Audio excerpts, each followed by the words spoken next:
Estamos aqui para mais um tempo dedicado a Deus. Que a paz de Jesus esteja conosco e que o Espírito Santo direcione e fale conosco nesses tempos difíceis. Nesse tempo em que nós dedicamos a Deus para ouvir a sua palavra, para ouvir a sua voz. E hoje nós vamos meditar um pouco. Quem explica Deus? Ninguém consegue explicar a Deus. Mas Ele, no entanto, nos deixa um mandamento, primeiramente, muito especial, porque somos Sua criatura e Ele é o nosso Criador.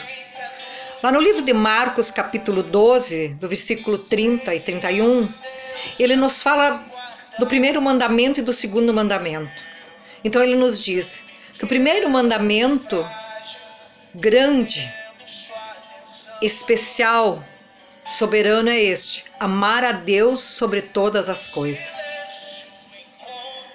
Então Deus nos pede isso, amar a Deus sobre todas as coisas, porque Ele é o Criador e criou todas as coisas. Então nós tiramos todas as coisas, mesmo que criada por eles, e colocamos Ele, entronizamos a Ele em primeiro lugar.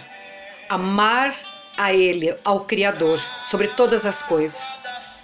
Só que o que, paralelo a isso, nos chama grande atenção é que Marcos continua dizendo que o segundo mandamento, semelhante a este, é amar ao próximo como a ti mesmo. Então nós vemos que ele pede para amar a Deus sobre todas as coisas, mas o segundo é semelhante a este: amar o próximo como a ti mesmo. Por quê? Porque nós conseguimos, quando amamos ao próximo como a nós mesmos, negar o nosso eu, o nosso egoísmo, todas as coisas que se referem a nós. O amor ao próximo se eleva também em primeiro lugar. Então, nessa mensagem do tempo dedicado a Deus, nós temos que refletir sobre o amor que Deus nos ensina, porque Ele diz que o amor é um dom supremo. Não adianta falar a língua dos homens nem a dos anjos. Se não tivermos amor, nada seremos e nada teremos. Mas como é difícil isso, amados. Nós dissemos que amamos a Deus sobre todas as coisas, mas quando vemos, nós estamos apegados às coisas. Nós temos que amamos o próximo como a nós mesmos, mas ali na frente já estamos fazendo acepção de pessoas. E nós vemos que lá em Deuteronômio, já Moisés se referia a isso, em que não fizessem acepção de pessoas. Ele fala para o povo, Deuteronômio do capítulo 1, em torno do 15 para o 17, por aí, ele se refere no 17 abertamente em relação a isso, e não fazer acepção de pessoas. Depois nós vemos que Jesus também fala lá em Tiago, capítulo 2, ele também fala, né, a Bíblia nos fala, o apóstolo Tiago nos fala, em que não se deve fazer acepção de pessoas. Colossenses também fala em que não se deve fazer acepção de pessoas. Então, quando nós começamos a colocar parâmetros para amar verdadeiramente, então nós não estamos amando o próximo como a nós mesmos, porque nós nos amamos o que é nosso e somos às vezes egoístas no amor.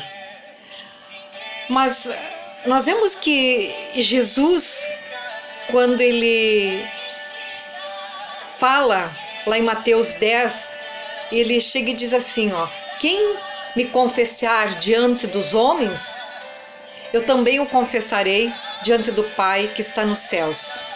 Mas aquele que me negar diante dos homens, eu também o negarei diante do Pai. Então, por que a gente está falando isso? Porque nós precisamos negar todas as coisas para amar a Deus sobre todas as coisas. Nós precisamos renunciar para entender que Ele é o Criador de todas as coisas e amá-lo acima de todas as coisas. Nós precisamos negar o nosso eu, o nosso egoísmo, para amar o próximo como a nós mesmos. Mas quando nós confessamos a Jesus diante dos homens, como o único Senhor e Salvador da nossa vida. Ele nos confessa diante do Pai. Então, mais do que todas as coisas, aquele primeiro grande mandamento tem que fazer parte da nossa vida, amar a Deus por todas as coisas e, semelhantemente, amar ao próximo como a nós mesmos. Então, nós temos que negar tudo aquilo que nos prende, as coisas para não amar a Deus, tudo aquilo que não nos deixa renunciar para amar a Deus em primeiro lugar. E nesse momento em que nós vivemos, se você não confessou Jesus diante dos homens, se você tiver antes de Jesus qualquer coisa que te impede de dizer que Jesus é o único Senhor e Salvador da tua vida, é o único Senhor e Salvador seu, da sua casa, neste momento difícil que o mundo vive, Deus olha para nós e diz assim: meu filho, eu te criei. Esse é um mandamento ligado àquele que diz amar a Deus por todas as coisas, porque ninguém explica Deus. Nem do crente, desde o crente até o ateu, ninguém explica Deus. E às vezes nós queremos explicar Deus para amá-lo, às vezes nós queremos explicar Jesus para amá-lo. Então não existe explicação para o amor. O amor que Deus nos deixou, o amor que Jesus nos ensinou, ele é um amor incondicional, sem acepção de pessoas. Nós vemos que lá em Deuteronômio, Moisés já falava que não deveria fazer acepção de pessoas. Deuteronômio capítulo 1, Moisés se refere: não façam acepção de pessoas. Nós vemos que Colossenses fala em não fazer acepção de pessoas. Tiago fala em não fazer acepção de pessoas. Então, quando nós colocamos parâmetros para amar alguém, nós já não estamos amando semelhantemente como está escrito lá no livro de Marcos, que Deus diz que o primeiro mandamento ele nos deixou amar a Deus sobre todas as coisas, e o segundo, amar o próximo como a nós mesmos. Então esse momento dedicado a Deus é um momento em que nós precisamos refletir sim no amor, que é o primeiro fruto do Espírito que ele nos deixou. Então, o que é o amor para você? O amor, ele é direcionado em atitude, ele é direcionado em ações, ele é direcionado em oração, porque também a Bíblia fala assim, que Jesus diz assim, que é muito fácil amar um amigo e aí é muito fácil orar por um amigo, por aquele que nos ama. Mas ele diz que isso até os que não conhecem ele faz. Mas difícil é amar aquele que às vezes você acha que não te ama. Mas Jesus é bem claro, ele diz os inimigos. Mas nós, filhos de Deus, não temos inimigos. Então nós precisamos orar mais, amar mais.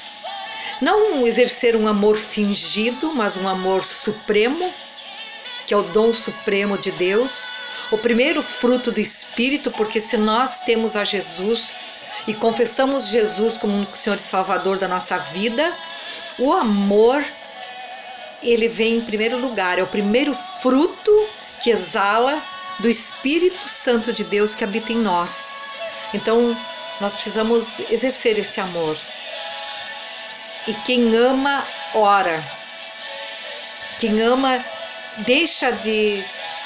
nega as suas necessidades, até mesmo na oração. Quando dobra o joelho para orar, lembra de que primeiro tem que orar por aquele irmão, por aquele amigo, por aquele vizinho, por aquele parente que precisa de oração. Então, vê como o amor, ele não se explica, assim como não se explica a Deus, porque Deus é amor. Então nós negamos até o tempo de oração para nós e direcionamos esse tempo em orar pelo outro. Então que nesse tempo dedicado a Deus, nós venhamos a orar mais e amar mais ao nosso próximo, como a nós mesmos. Amar a Deus sobre todas as coisas, que criou todas as coisas. Saber que Ele está no controle de todas as coisas, de toda essa situação. E amar o nosso próximo como a nós mesmos. Vamos orar então, Senhor Deus e Pai. Neste momento que nós dedicamos a Ti, Senhor, esse tempo, nós viemos agora na Tua presença, Senhor, orar por todos aqueles que precisam de Ti agora. No meu coração estão todas as pessoas que precisam de oração. Estão todos os que eu amo, os que eu conheço, os que passaram pela minha vida, os que eu sei que estão ali, amigos do Face, amigos de perto, amigos de longe, familiares. Mas agora, Pai, quem for ouvir essa mensagem, que o Senhor fale com ele, que ele venha orar e confessar a Ti, Jesus, a Teu Filho Jesus Cristo, como único Senhor e Salvador. Por isso, Pai, em nome de Jesus, socorre agora a quem mais precisa de Ti. Salva, cura, liberta. Cura os que estão com enfermidade, Pai. Protege contra esse vírus, protege contra drogas, contra vícios. Ó Pai, em nome de Jesus, Senhor, nós Te amamos, Senhor. Nós sabemos o quanto somos dependentes de Ti, Senhor, e que nós viemos Te amar mais e tentar não Te explicar, porque ninguém explica a Ti, Senhor, ninguém explica Deus, ninguém explica Jesus, ninguém consegue explicar o Espírito Santo, a Trindade soberana e divina. Por isso, em nome de Jesus, que Deus te abençoe grandemente e que o amor de Deus esteja presente em sua vida e em sua casa, hoje e sempre.